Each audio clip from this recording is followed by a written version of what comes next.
Hey Wolfpack, and welcome back. I hope all is well, and I hope you enjoyed yesterday's video. Today, we'll be reading 3 spooky horror stories. I will be doing a live stream again next weekend on Sunday night as well. I will be streaming Visage again, as that seemed to be quite fun. I hope to play more, to be honest. With that said, whether you're sitting around a campfire, on the night shift, or even laying in bed, let my voice soothe your nightmares.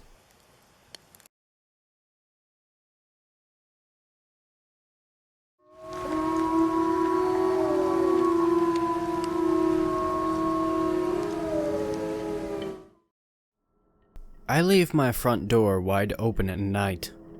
I also make sure that the sliding door in my kitchen is too, wide open and the screen door removed. I check every night for any closed windows in my house and open them. I also put my valuables and priceless heirlooms, ancient ointments and herbs, etc. on the dining room table, and my most prized trophies on an easily accessible shelf in my living room. I always try to remind myself to make sure that my 2-bedroom doors, my bathroom door, my garage, and my gun rack are unlocked and open. All my floors are carpets, yes, even in the bathroom, to help dampen the sound of footsteps, and I make sure the hinges on my house doors and knobs are extra oiled so they won't make a single sound when they are being pushed open. I put on earplugs and a blindfold and snore loudly to signal that I am asleep. I also make sure I get 2 of the latest 40 to 50 inch flat screen TVs with 4K, and I choose the ones that are specifically easy to install, uninstall, and reinstall, and put the second TV in my guest bedroom. I also have the latest generation of gaming consoles and a $5,000 computer that I meticulously built from the ground up. I also have more than 500 of the greatest games in total, both in PC and in console. When I first got this house, the first thing I did was reinstall my power box on the outside of it, so that it can be easily disarmed from the outside. Speaking of, I have no outside lamp, no camera, and pets or animals of any kind. Coincidentally, this house is the farthest from any cell tower or police station. I live in an abandoned neighborhood with no neighbors and I have no fence. I also put my social security number, credit card, and $600 worth of Yu-Gi-Oh cards right beside my trophy collection. No, I don't have an addiction. And if I'm subscribed to any paid services, Netflix, Hulu, and adult content, I make sure to write the information down on a piece of paper and stick it to my fridge. In my garage, I have 2 $1,000 bikes and a motorcycle that can put anything you think of to shame. Finally, I clean. If heaven is dirty, then take me to hell, because I'll be damned if I'm living in a dirty house. I don't consider a spot clean unless I can eat it. All my shoes are put through the washer, and if I even suspected of being dirty, I manually hand wash it myself. I take long, hot showers with soap, both with a bar and in a liquid. I put on 3 brands of shampoo and 3 brands of conditioner, 3 brands of deodorizer, and when I'm done taking a shower, I clean it too. I floss each tooth of mine and do 10 minutes of brushing with an electric toothbrush, and finally, I use mouthwash. If you haven't gotten the message yet, I'm trying to make people break into my house, because if they do, they'll be the new owner of the house and be unable to leave it. They can only reach the end of the yard. They will own everything inside it, including my hunger, you know? That gnawing sensation as though a black hole has taken residence in your intestines. Never will they be able to satisfy this one need, and never will they be able to die from it, or from anything so long as they own this place. They will live in a clean house as a husk, and they too would want to clean it to increase the temptation of taking something from it. I know somebody will take the bait. After all, it worked for me. It lives outside. The thing out there, it eats away at who I am, my well-being, and maybe even my sanity. When I see it, I want to rip out my eyes. When I hear it, I wish I were deaf. Anything to remove it from my life. Who am I, you wonder? It's of no importance. In due time, it won't matter when I am but a bloated, torn corpse on the floor of my cabin. The cold, unforgiving waste of this forest will consume me if it doesn't. It was not unlike any other day when I first encountered it. My poor dog Max and I hunting for elk out there. Nowadays, I barely think it's safe to step outside anymore at all. But that's besides the point. We were out in the snow-covered woods, and I heard what I believed to be an elk. It sounded similar to that of an elk call at first glance. Although, that noise has been ingrained into my memory forever. It had a low growl and distortion to it. In hindsight, I should have ran back to my cabin, packed my things, and gone into town. Perhaps the hustle and bustle of Halifax would be better to my taste than this place. But that was not on my mind then. I only cared for hunting, when life was simpler. Max seemed to be alert and curious at the noise, but as we approached close to the beast, he grew hesitant and fearful. I should have known then to run. I marched forward, my head back towards Max, and before I knew it, I was grabbed by the wet, sodden, large hands of the beast in front of me. It pinned me to a tree, holding me with one hand, and his other hand seemed to be held down. The monster's appearance was unlike anything I've ever seen. It was tall, beastly, covered in furs and bones, with huge hands with long, thin fingers. It appeared to be wearing the decaying head of a deer or an elk, the furs draping down over its head and onto its shoulders. The skin of the creature itself seemed to be naturally a gray color, though much of it was caked in a thin yet fine layer of what I can only assume to be blood. It held me there, all while planning to do God knows what with me. When it finally took notice of Max's barking and growling, Max jumped forward, biting the creature's gangly leg. It loosened its grip on me, and then turned to face Max. That's when I ran. I didn't get my gun and help my dog face the beast. I ran away, preferring to hide away when the beast knew I was there. Not before, but after it was too late for me. It's been months since then. I barely go outside anymore, and I ran out of food yesterday. I still hear it out there, and I still see it. It killed my only friend out here. I left my gear out there. I have no means of fighting off this creature, and if it doesn't come in here and kill me soon, I will likely die of starvation.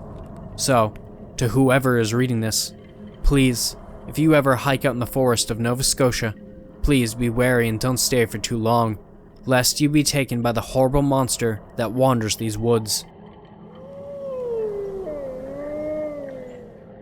I first opened the app at the dinner table. Even though I'm almost 21, I still live near my two brothers and our mom. Every month we get together for a nice dinner, and this particular dinner wasn't exactly nice. My oldest brother John had just goaded all four of us into downloading it. "Heart attack," Tim said, pushing his plate of steak away with a troubled look on his face. "At 62? Huh, look at mine, shark attack at 84, my mom said, throwing back her head with laughter. "Very creative, John. What's yours?" He refused to meet her eyes. "Car accident." "There's no way an app could predict your death," I said, crossing my arms. "It's dumb." "What does yours say?" Tim asked. I tapped on the icon, which was a clock that had claws for hands. As soon as I did, white letters filled the black screen. "How will you die? Tap to find out." I tapped the button. Cause of death, fratricide. Fratricide? Like, brother murdering brother? Okay, I had to admit, that was a little creepy. I glanced at my two brothers across the table, then quickly focused back on my phone. "What? What does it say?" Mom asked. I die at age 20, I said, not willing to reveal the cause just yet. "Aren't you 20 next year?" Tim asked. "No, I'm 20 now." "Oh shit," he whispered. "What was the cause?" John asked. I glanced at them uneasily, and my heart began to pound. Fratricide." The room went silent. Both of them stared at me, then glanced at each other. Look, like you said, Anthony, it's just some stupid app, right?" John said with a nervous laugh. "There's no way it could actually predict your death." Right, I added, hesitantly. No way. I glanced over my brothers. Both of them were tall, muscular, and well-built. I was short and skinny, the shrimp of the family. One of them could easily... No, it's just a stupid app. I mentally scolded myself. When exactly does it say you'll die? Tim asked. I found the countdown tab and tapped it. A little timer appeared on the screen. 0 days, 0 hours, 26 minutes. Holy shit. In 26 minutes? The room went silent. Even Mom looked a bit worried. Her gray eyebrows furrowed. Well, the app is just a stupid prank, John said, swishing one of his enormous hands through the air. I imagined those hands around my neck, squeezing the air out, the world growing dark. Yeah, don't worry about it, man, Tim said, getting up with his plate. The steak knife sparkled in the overhead lights, and I imagined him grabbing it, charging at me, plunging it into my throat. John, want to help me clear the dishes? He nodded. And then it was just Mom and I, sitting across from each other. She must have read the worry on my face, because she reached across and squeezed my arm. The app is just for entertainment, Anthony. It's not real. I lowered my voice to a whisper. If it's for entertainment, why would it say fratricide? I bet half the people who downloaded it don't even know what that word means. Dishes clinked softly from the kitchen. And you know that things have been rocky with John and Tim lately? John's furious about the will, even now, after he showed up that one time. He was drunk, Mom interjected. He's sober now. He had a knife, I whispered. It wasn't a knife. It was a Swiss Army tool, and he only mentioned it because you... Okay, what about how both of them beat me up all the time, when we were kids, even teenagers? Roughhoused, Mom corrected, not beat you up. When I'm half their size, it's beating up, I shot back. I don't even get it. They're the popular ones, with their girlfriends and good jobs. They have so much more than I do. So, you're a little different. So what? I frowned at her. You have a good head on your shoulders. They don't. That pays for a lot these days. She started up from the table. I'm going to the bathroom. When I get back, none of you better be talking about this anymore. I've been meaning to talk to you about something, and I don't have the time for this app nonsense. The will, again? You'll find out when I get back, she said. I watched her leave. As soon as the bathroom door clicked shut, the water turned off in the kitchen. Shuffling footsteps, and then 2 hulking shapes appeared in the doorway. My brothers stood there, faces darkened in the shadows, both of them smiling. I didn't think. I leapt up from the table and ran for the door. Hey, stop! Anthony, please! They both shouted after me, but I didn't listen. I just ran, like I ran, when they wanted to roughhouse. I got in the car and started it up, peeled away and sped away to my apartment building. I kept glancing in the rearview mirror, but no pair of headlights showed up. I pulled in the parking lot, glanced around, then ran out. My entryway was on the other side of the building, and I sped around the corner as fast as I could. I was so focused on getting inside, I didn't notice the figure standing in the shadows right next to the entryway. Can you help out, brother? A pale face poking out from a black hoodie, blue eyes that somehow looked strangely familiar. Where had I seen him before? Did he live here? I just need some money, come on, he said, a twinge of impatience in his voice. Sorry, I need to get... His hand shot out from the darkness and grabbed me by the wrist. You have to give it to me. Let go of me. No! His voice was cold and hard. Then he yanked me back. I toppled down. Get away from me! I shouted, scabbling away from him. Give it to me! He snarled, the strangely familiar blue eyes staring into mine. You have to! I don't have to give you anything! Yes, you do! He said, leaning over me. His reeking bad breath filled my nose. Isn't that what flesh and blood does for each other? I finally found you, and now you won't even help out your own brother? And that's when I realized. Those familiar blue eyes, the structure of his face, Mom's words echoed in my mind.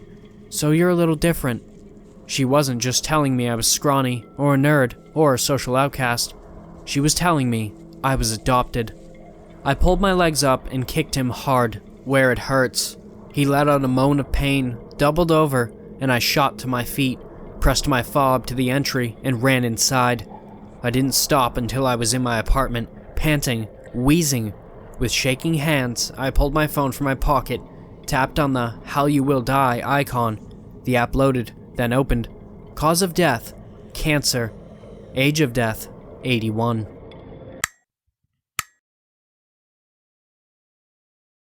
Thanks for listening, Wolfpack. If you want to submit your own story, the links for my email and subreddit will be down below. I've also created a Discord, so if you want to join that, the link will be in the description down below as well. Don't forget to like, share, and subscribe. And with that said, have beautiful nightmares, and I will see you next time.